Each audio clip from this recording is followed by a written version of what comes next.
golden chair, where we strongly believe that your life will never be the same again. Welcome.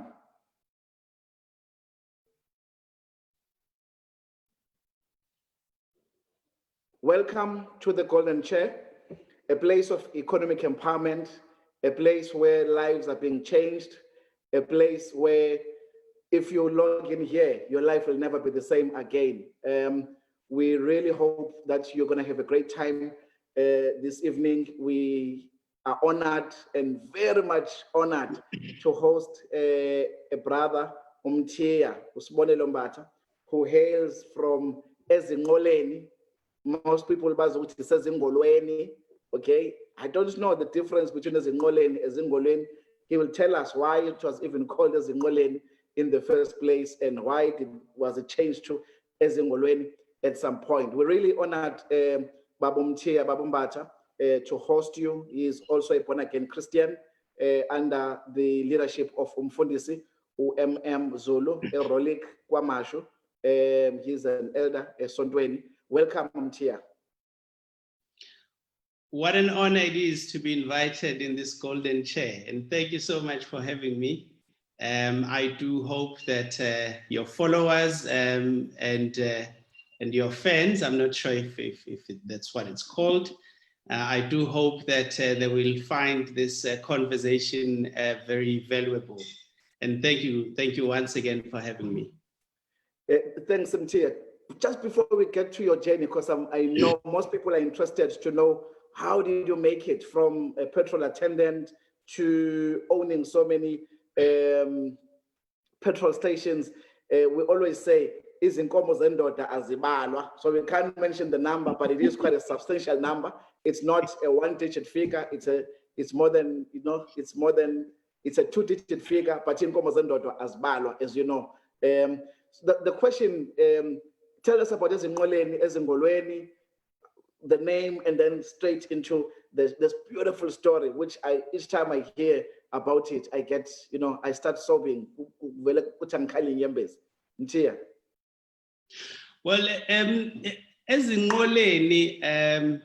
Ezingolweni. So basically what happened is that's a little district, Langa Kulela Khona. So there used to be goods trains, Lapayana back in the days. Right. So, the Sbizong as Ngola. But then white people could not pronounce Ezinqola, and then they said Ezingolweni instead of Ezingoleni. And so I think now as we start to know things and wanting to, properly align history. Right. And that is why you can see the change of name right now. That's right. Yeah. Before we get to your journey, just to announce we are live, as in like really live. So if you have any questions, please put them down. I'm going to ask Mtia, Babu Mbatha, those questions. We are live, so you just leave questions and comments on the comment section. Mtia, tell us about that beautiful journey of yours. It's an amazing story. The journey from there to here. Yeah, no, thank you once again. So I was born, so there's a little district called Ngabeni, which is part of Ezingolweni. And right. So Ezingolweni, really, that is where we went to when we said we are going to town. So that was our town back then. I see. Growing up in that environment, really my life was about typical rural boy, sleuthing komo, you go to a DP and you come back and you go to school. And that was really the life we knew.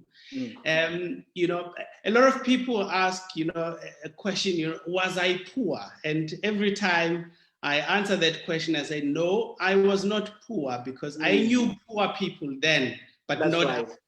Only now that I can look back and say, I was poor. Poverty is relative.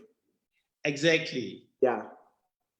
So, so I think growing up in that space, one always aspired to do well in life, we always aspired to, to live a better life.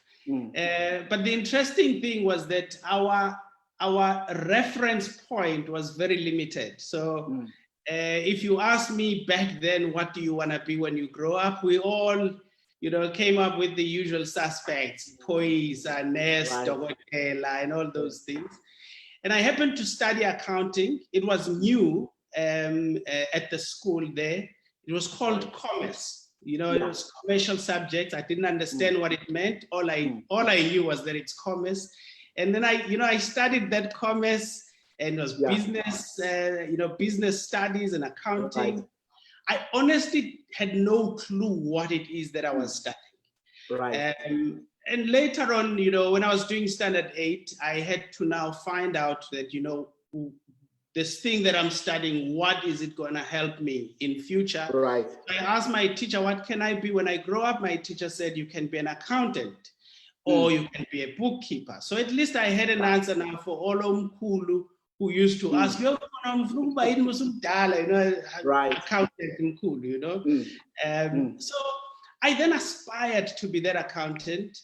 And I went to Guamashu. Ubaba had a 2-roomed house. In fact, that 2-roomed house was bought by Umkhulu wam, who then left it to my father. Then I came to join my dad, La Guamashu, and I went to Nhlanhla to finish my high school. So I did standard 9 and 10 at Nhlanhla. Unfortunately, Nhlanhla was not one of the most decent schools that one can be proud of. But in any case, one finished matric there, and then I wanted to pursue my studies in accounting as advised by my teacher. Then I went to Mangosuthu Technikon, studied cost and management accounting. And then I looked for a job, just like any young men and women in South Africa at the moment, those aspirations of wanting to get a job and, work.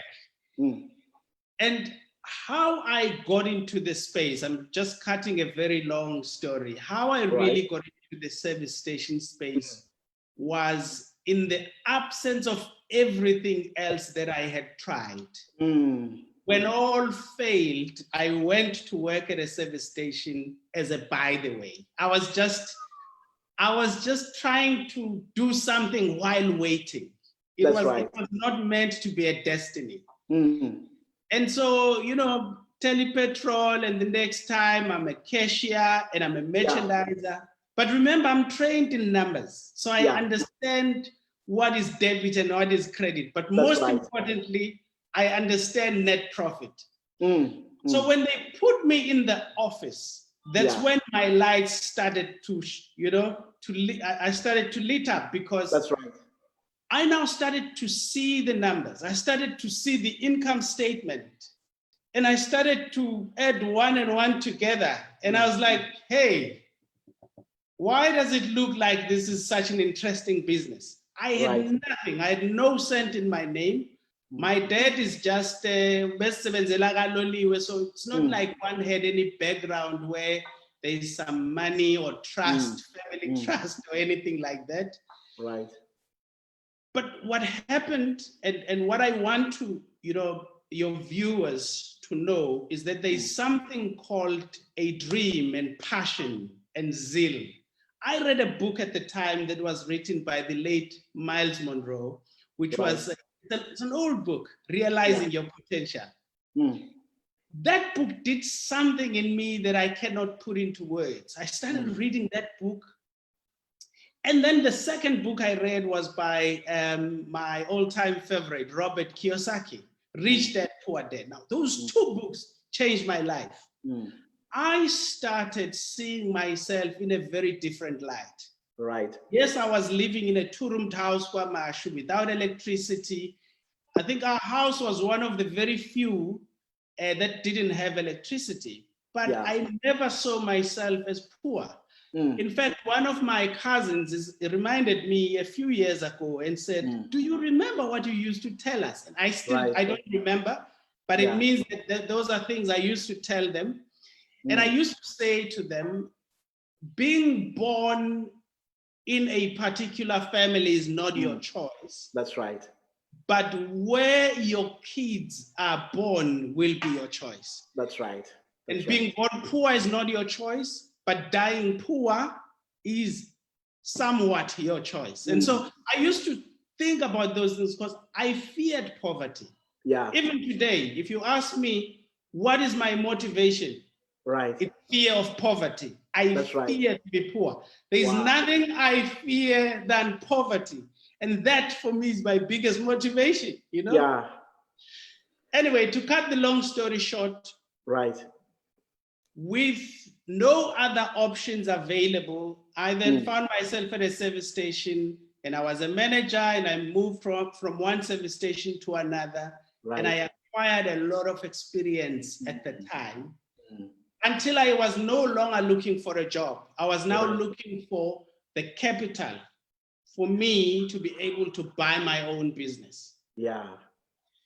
So that's really, by and large, how I got into this space. It was quite an interesting one, though, that my first service station cost 3 million rand, and I had nothing. Yeah. And I know, you know, what the people are saying. I'm interested in the structure now. How did you structure the transaction? Yeah. So how because there's someone who doesn't have 3 million rands who's asking the question, how can I do it? Yes. Let me tell you my biggest capital contribution that I had. It was experience. I knew that no matter, although I don't have the money in rand value, but I have the experience that would allow someone with cash to take a risk on me. And that's what I used. I actually went to the bank and I said to the bank, I don't have the money. All I have is my wife. I have my kids. If you want them, I can sign them over to you. When I pay you, I'll get them back. And I said, hopefully they can't hear you anyway. Yes. I used them as the collateral because that's all I had. Right. So I was lucky enough that, you know, the bank really gave me a chance. They took a risk on me. They funded me 90% at the time. Luckily, we had just bought a house, a very small house in Queensborough. Now, at the time, it was still a lot easier to get funding using your house than it is now. Access bond. Yeah. Yes. So I was lucky that I bought a house. And literally months after I had signed, I did the evaluation again, the valuation of the house. And they said I can access 300,000 rand against my house. And then I rebonded my house. And I used that as my own contribution. Wow. What a journey.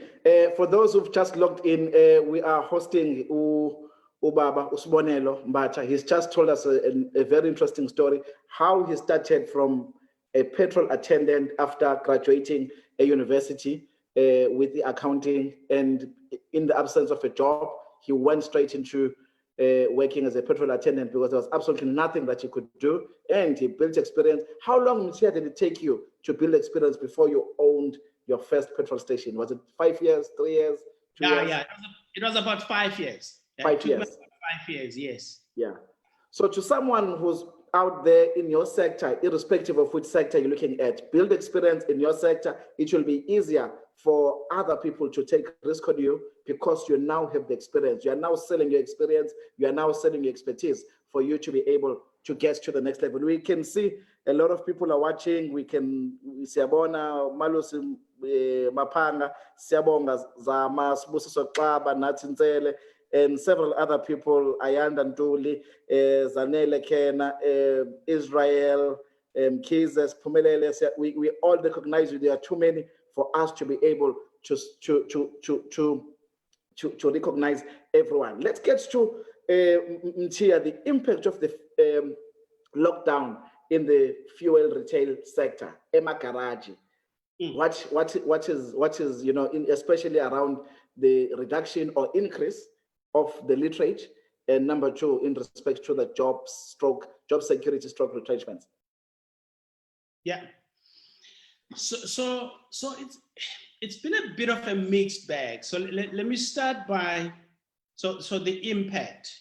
Right. Generally in service stations, it was very much dependent on where the service station is. Right. So within the portfolio of our service stations, we've got service stations in townships, we've got service stations in quite affluent areas. Right. Now, those that are in affluent areas took the biggest knock. We literally lost 80% of our volumes at level 5. And the shops, some 40 to 50% that we lost, level 5. Right. Contrary to those sites, the township sites, right, the shops grew by some 20% at level 5. That's interesting. Yes, the volumes dropped. The volumes dropped by about 70%, 60, 70%. But the in shop, terms of literate. In literate, Yeah. But the shop turnover grew substantially at the time. We saw people, buying groceries at a service station, something I'd never seen before. Wow. Yeah. So, but what we then saw is that level 4 and level 3, there has been a steady rebound. I can see. In the sector. So I think at the end of this month, most service stations will actually be back to about 80% in terms of fuel volumes. The shops have not really been affected as much. Yes. Township shops have really, really done very well. Yeah.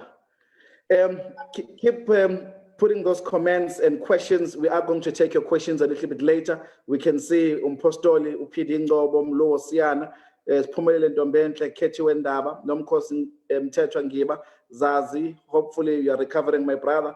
Baba Eastern Cape, Abel Njilo, Bafundisi, Pastor Biase, Umfundisi Unzuza, Sydney Brown. There's a lot of you. We all see you, Lindo, Nomo Samtetra, etc. There's quite a lot. We see Anbona Bazalwan, and we greet you all in the name of Jesus. Mtia, what is the status? We're now getting into the gist of things. What is the status of Black African ownership in the fuel retail sector? And in your view, what needs to be done to correct it if the numbers are too low? Sure. So in year 2000, there's something they call white paper, which was signed. So basically, this was a commitment that the oil companies made to the government to say we are going to transform the industry within a specific period of time, and where the commitment. So it's quite a detailed commitment. So what happened though is that 20 years later, when audit was done, the numbers were horrific. To bring it closer, as we speak now, you're looking at about 17% African ownership. And I'm using the term African because the industry codes, we had to redefine the codes. You'd recall that, I mean, we've got BEE as an act. Yeah. Right?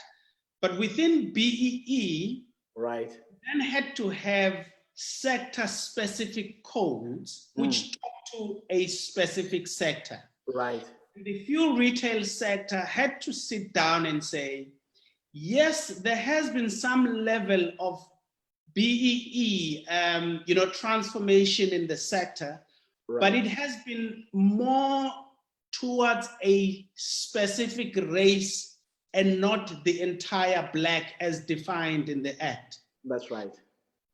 And so we then had to deal with that. How do we level the playing ground, and how do we make sure that the numbers are reflective of the population of our country? So we then had to redefine it. You will hear now we're using terms like ACI, standing for African, Colored, and Indian, in that order. Meaning that if there is an opportunity in the fuel retail space, preference is going to be given to African, Right. second colored, Yeah. and last Indian. And this is still within the framework of BEE. Right. The reason for that is because at the moment, only 17% is under African ownership. Right. And even in that 17%, only under 5% is in the hands of African females. Wow. And that is why now there is a decisive effort to ensure that we bring African females into the space. Right. Then talks to, and it's something that I'm very passionate about. The company that we formed that is called PetroConnect was really founded on two pillars. One, it was to give information, particularly to Black people that haven't got the information about the fuel retail industry. But secondly, it was to give them, let me call it empowerment, in terms of knowledge and in terms of opening funding opportunity. Right. Because I mean, as you understand, Black people by and large, we don't have a lot of money. You know, after 40 years of working, somebody may, if really they're lucky, they will come out with like 700,000 rand as pension, maybe $1 million rand, 40 years. So Black people don't have a lot of money. So it was important for us to go to the commercial banks and say, you are operating in South Africa. You have a responsibility of ensuring that transformation happens in South Africa. It is not only government that is going to drive transformation, but all stakeholders. Wow, that's quite interesting. You can leave those questions on the comment section if you want to ask questions directly to Mtia regarding the fuel retail sector. He's got a vast experience, and he's with us. He wants to share. He wants to take your questions. My next question now, here is someone, Mtia, who's been working as a supervisor or a manager in the retail fuel sector, or who doesn't have any experience in the sector. Where do they start today? And they will tell you, well, I don't even have collateral, I don't have security or surety, but I've got passion. I love, I think there's someone here, I can't see that person now, but he was saying his dream is to own a fuel, Utaban Mondlindon. Thanks, guys, to share with us a very interesting topic. I always dream about one day I'll be running a petroleum business. Now, here is Tabani. Where does it start? Maybe he doesn't have experience. Maybe he does have experience. What is the process? Yeah. We don't have a lot of time for me to give every detail, but I'm just going to try and I don't want this to be a nice talk. I don't like nice talks. I'm done with it. I'm not here to motivate people. Oh, such a wonderful motivator. We love this story and all that. No. Honest. I'm not about that. I'm about ensuring. I'm very, very serious about this. Yeah. Where do you start? Yeah. Well, let me start by saying who would be my ideal candidate right now. I'm looking for an African female. Yeah. A resolute African female. Yeah. Self-driven, self-motivated, go-getter. Who ticks all these boxes, and that's the one I'm looking for. Two, realistically, and I'm being honest to you. I don't want to tell you something that you would love to hear. Let me rather be honest. Yeah. It is going to be a lot more harder for somebody who doesn't have anything to put on the table. Yeah. Yeah. I'm saying that because even the funding institutions, including government institutions, they may say to you that they can fund 100%, but the truth is that funding 100% when you have got nothing to lose makes the funder a little bit hesitant and skeptical to putting down their money. So we call it skin in the game. Skin in the game. That's exactly what it's called. That's right. Yeah. So I would rather want to encourage someone who is watching now, who says, I want to get involved. And I say to you, number one, if you can save up something, that's number one. So maybe let me do this. Let me give you, and I'm not sure if that's a question you were going to ask, but let me contextualize this. Right. What we identified is that many people did not understand how the industry works.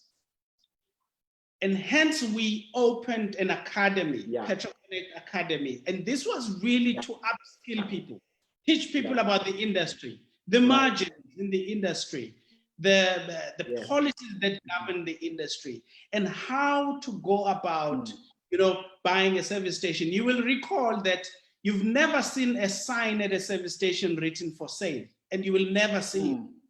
But all you can see at a service station is under new management. And you're like, but when did they sell it? When did they, they advertise? Because there is a specific way that this industry operates. And so we wanted to give that knowledge. But secondly, you then want to say, here are people, Black people, primarily who are saying, no, now I want to get involved. How do we assist them? That's why we went to Nedbank. We went to Nedbank and said, Nedbank, we understand you are a commercial bank, but what can you do?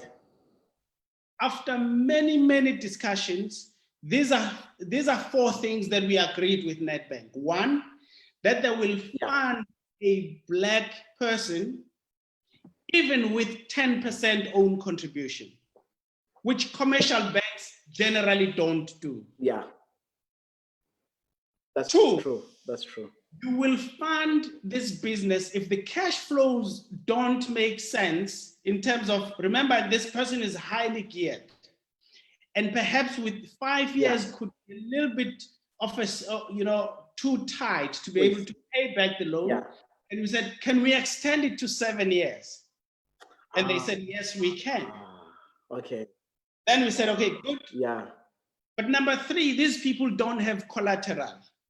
What can we put as a collateral, because you are a commercial bank? Can we use the very business that they are buying as collateral? They said, yes. Yeah. Yeah. And lastly, then we said, no, but maybe there is a catch. Maybe you're saying yes to all these things because you want to kill them on interest rates. Yeah. Can you agree that we fix the interest rate at prime? Wow. And they said yes. So that's the package that we were able to negotiate. A commercial bank giving prime, not prime plus, but prime. It's amazing. And for me, there was a big starter. A new person who's never run a business before. That's really good. Absolutely. So this is somebody new. This is someone who's never run a business. Wow. But then the bank said, no, but Sbonelo, we can't give all these things and you guys don't come to the party. And we said, we are committing to mentoring this person for at least a year after takeover. And I've got my team, we will make sure that we handhold this person for 12 months after takeover so that we can ensure that they are sustainable. Wow. Let me tell you something very, very honest. And I'm not saying this because I'm trying to be humble. Yeah. It does not,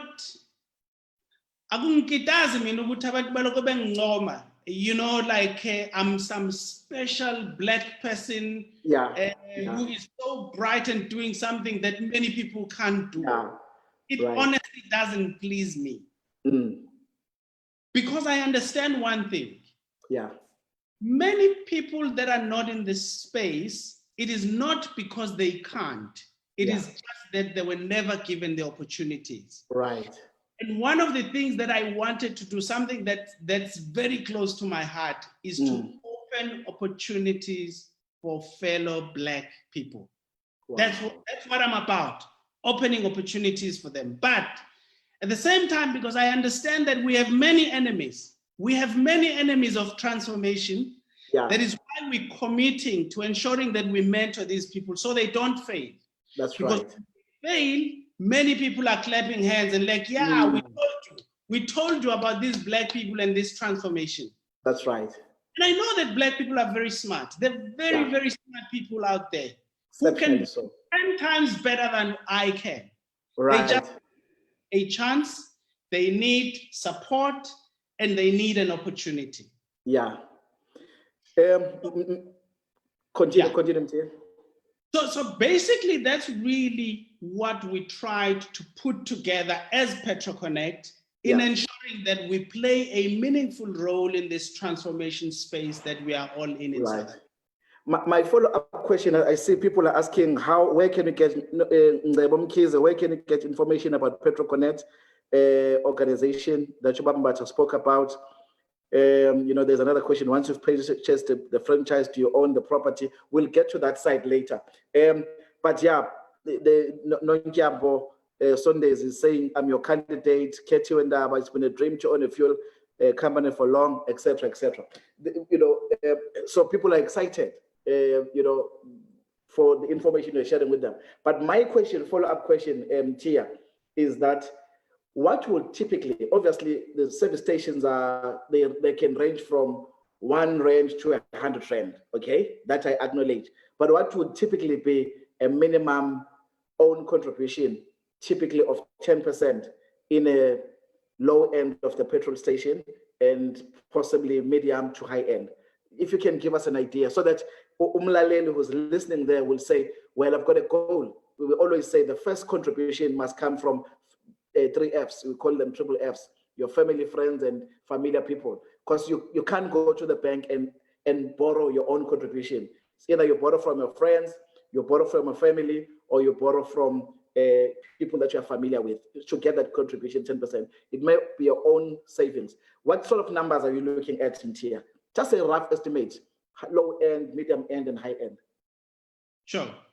So low-end service station, you're probably looking at anything between 4 and 5 million rand. Okay. That's 400, 500,000 rand. Okay. Yeah, that's low end. Okay. Medium, you're probably looking at anything between, let me say 10 million. Okay. Yeah, and high end plus that. High and medium, you're looking at about 15. High end, that would be your 20 plus. Okay. So effectively, anything from 400,000 rand as a minimum, you go out and look for that amount. But the first thing before you even do that, you are saying you need to be trained to understand the industry. You need to get into the people who understand the industry, typically through PetroConnect, which we'll talk about a little bit later. And then number 3, so that you can benefit from the deal that you've done with Nedbank. Because you can have 400,000 rands, but one, you'll not get the opportunity. But number 2, you would not have been trained. But number 3, you'll not get the benefits that you've just explained, the 4 benefits that I've just explained just now. So if I were you, I would start, saving. My next question, Mtia, is, I think you've addressed this one. 20 years ago, the service stations didn't have car washes.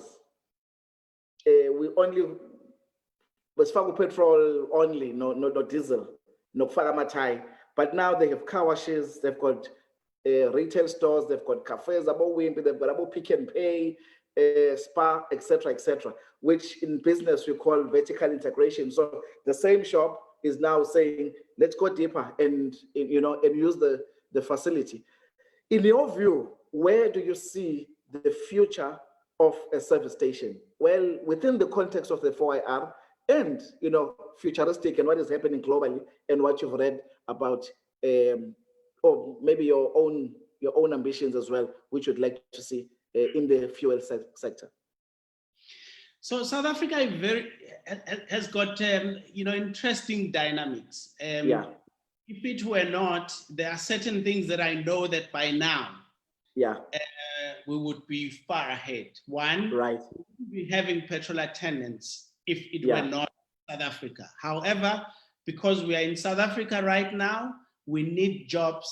It is the only reason why you still have a petrol attendant. Otherwise, mechanisms, the systems that we use are very much pro self-service.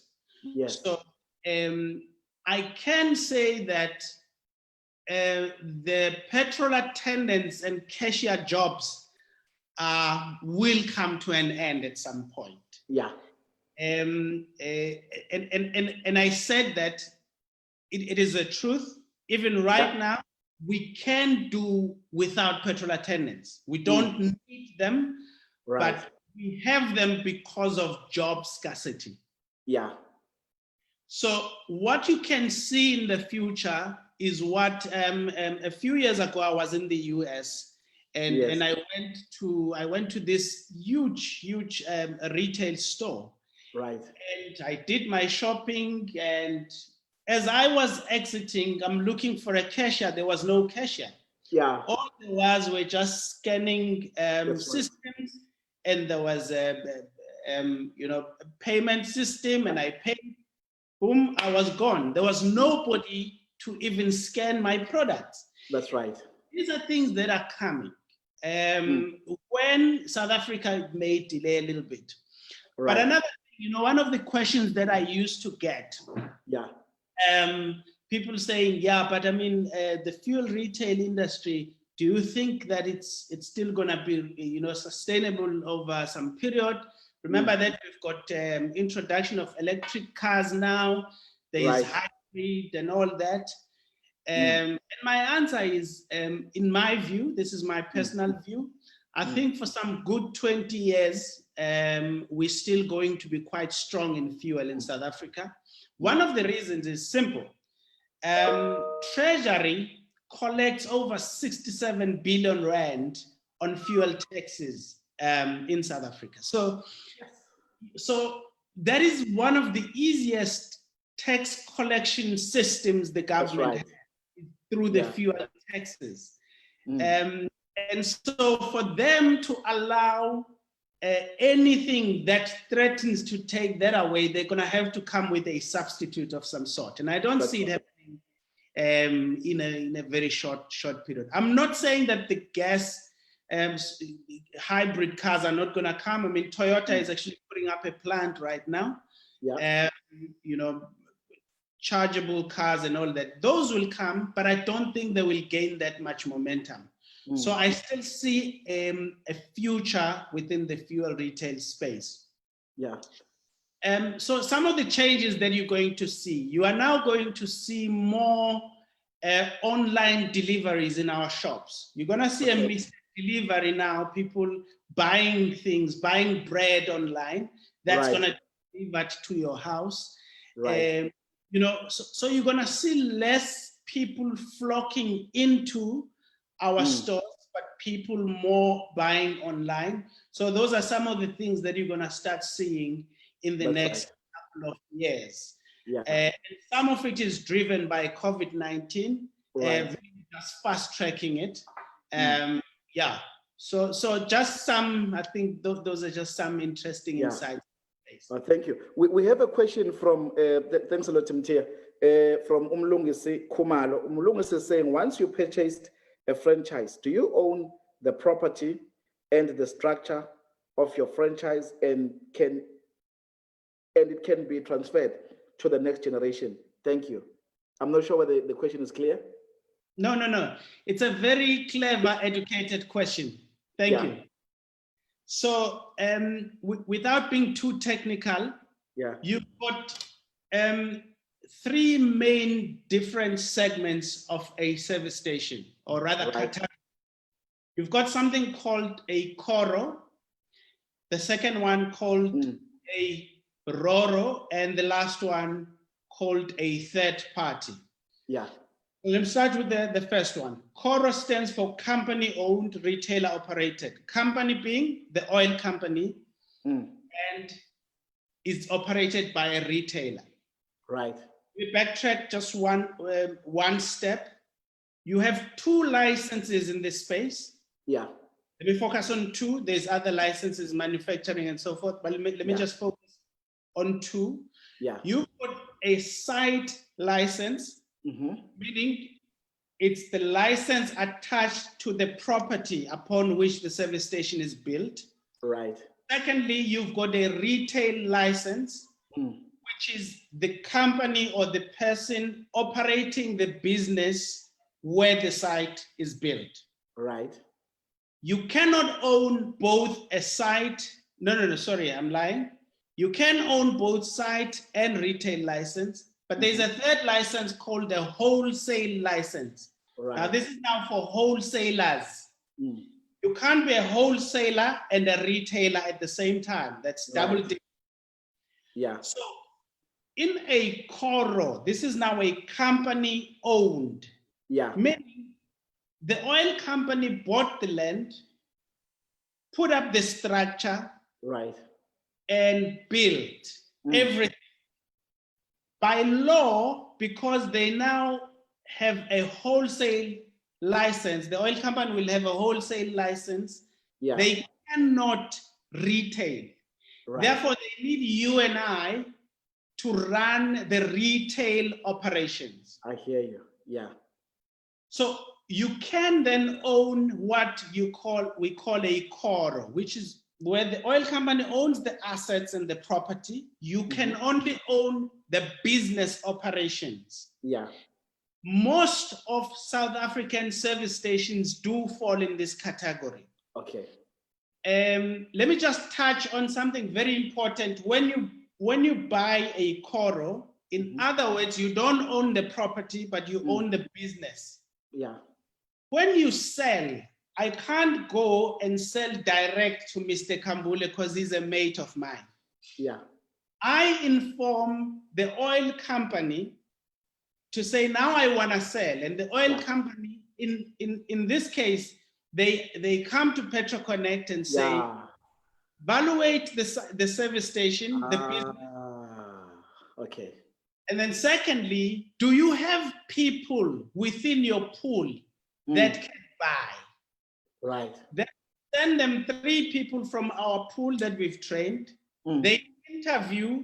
Okay. They will only bring to you someone that has already been vetted and say, here is the person that's buying. It's not me choosing who is buying. Oh. So the oil company is the one deciding who buys. Yeah. Because you don't own that property.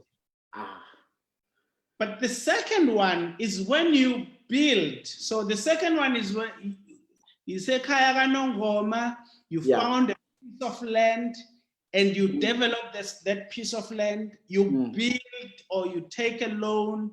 Yeah. But you own those assets. Yeah. Then enter into what we call a supply agreement with the oil company. Right. So you would see that service station is branded just like any other. Can be a BP, a Shell, a Total. It's branded, but you own it. You've just asked them to put their branding. Yeah. That particular one, you can give that one over to your kids and because you own that business. Property. Okay. The property. So where you own the property, you can hand it over to the next generation.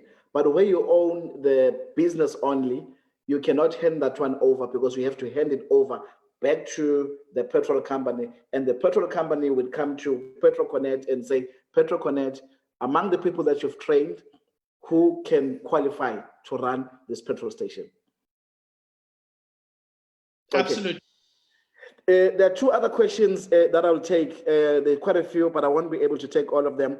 Uskombuzo Vincent Hlongwane is saying, what is your experience with the DFI institutions? or the development finance institutions, ITALA, NEF, and IDC? Do they have special funds tailor-made for the fuel sector? That's the first one. Let me give it the second one from Unonkoso Sbonelo, our common friend. I hear the figures. However, there is a push to squeeze out Africans from this industry. I participated in an auction for a petrol station in a township with 8 pumps and a small convenience shop. It was eventually sold for 2.3 million rands. Yeah, so the first one is DFIs. Oh yes. I don't know. You know, this is your forum, so I don't want you to get into problems. So I need to be careful what I say. But one of the reasons why I had to go to a private institution is because of some disappointments that I had with the DFI. Right. They can fund you, and they do fund. I have been funded by one of them at some point. Right. Needless to say that I had to wait almost 12 months, which was totally unacceptable. Frustrating, yeah. And in my view, I think that a lot still has to be done within the DFI space. That's right. I am ashamed that our very own institutions that should be driving transformation, when it comes to efficiencies, I think the gap is still far. Excuse me. You can't even compare a private institution and a DFI. Right. The turnaround time is pathetic. Right. Efficiency, just proper efficiency, getting the right documents the first time, and responding within acceptable period. And for me, I have a gripe about it, and I'm sorry if no, we're talking the truth. It's not a problem. But the reality. And I think these are conversations that we still need to have, because they have the money. They have been funded. They are given the money. And by the way, they have special funds for the service station. They do. But efficiencies for me is just I have serious issues with it. You're quite frustrated, Yeah. I'm not sure whether you're able to answer the question, Brother Sbu. Well, auction. Yeah. I would not be able to answer that, because the very fact that it's an auction means that there is no regulation per se. It's about who can afford. That's right. And so it's a free market. So I would not really be able to comment on that one. Thank you. As we're about to close, thank you for such a very informative session. Thank you for your honesty. Kumbozo, who had asked the question earlier. There's so many people who are asking questions. But as we're about to close, Mchia, people are asking, how do they connect with PetroConnect? Because you're basically saying PetroConnect has relationships with the oil companies. Yes. PetroConnect will empower them. And they want to know, someone asked, how long is the training, and how do they do it? Is it online? Is it physical? Do they have to be somewhere? Do they have to go to Germany? Do they have to go to Durban or Johannesburg? Give us a little bit more information, and then maybe give us the dates as to when is the next PetroConnect training. Yeah, thank you. So I think, let me just give you a little bit of why this training. I'm a pathetic salesman, so I'm not selling here. I'm just trying to give you the reasoning behind what we do. Right. I explained that when a service station is sold, even though you have money, you may not qualify to buy it unless you go through the interview with the oil company. Right. So the training now empowers you with enough knowledge to be able to handle the interview with the oil company. Yeah. Secondly, it empowers you with knowledge on how to put together your own business plan and cash flow projections. Right. Because at the interview, when they ask you about the business plan and the cash flows that you presented. So Right. if you asked a consultant to do it for you, unfortunately, the consultant is not there with you during the interview. And that's where most people fail. Yeah. So we then train you in such a manner that at the end of the 2 weeks, you are able to understand the margins, you understand all the stuff that I was explaining is part of training.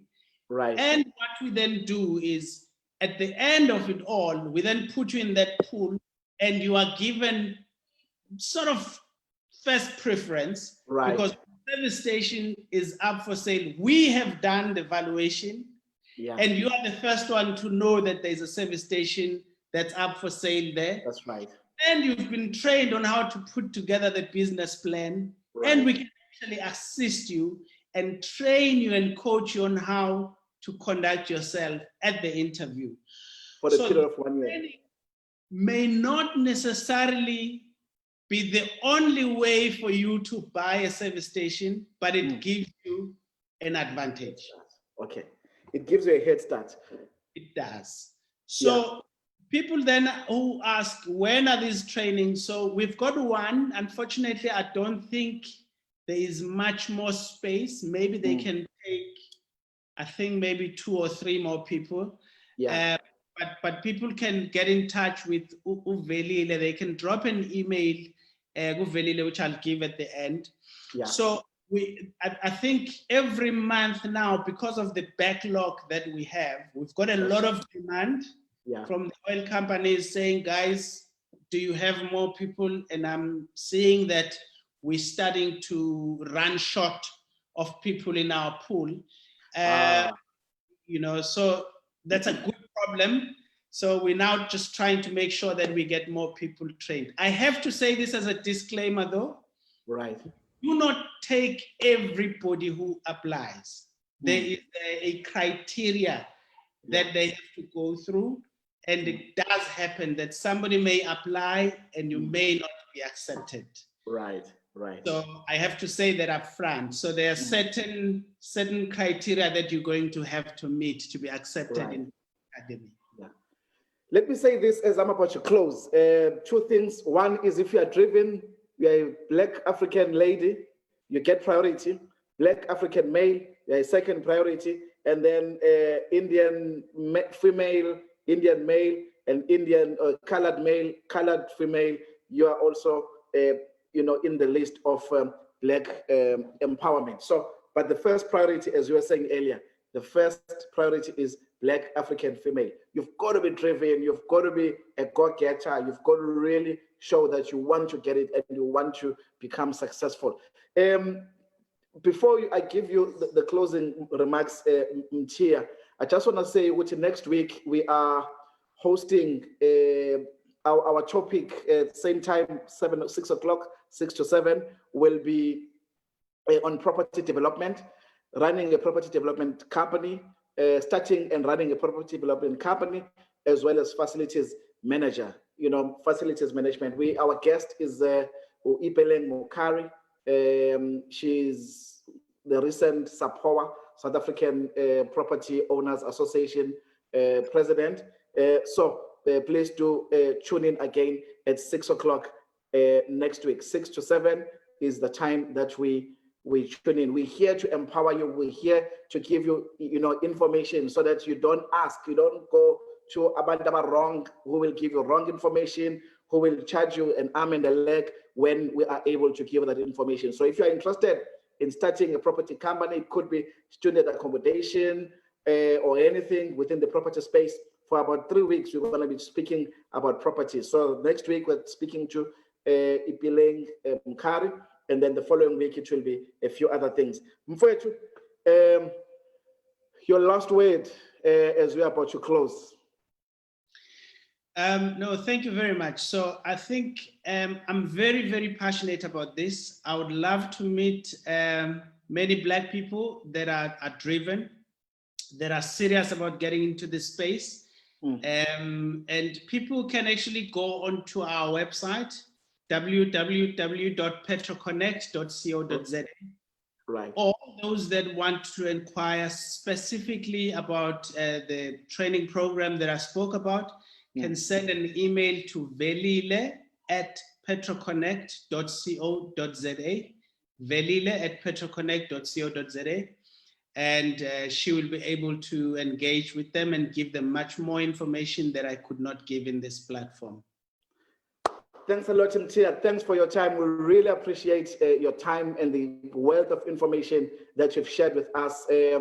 uNkulunkulu akubusise. May God bless you and bless those kids. Shame the poor kids. When I see them, I will laugh and say, yeah. Join us again next week as we speak about property development and facilities management. God bless you, the Golden Chair. We love you. Thank you. Thank you.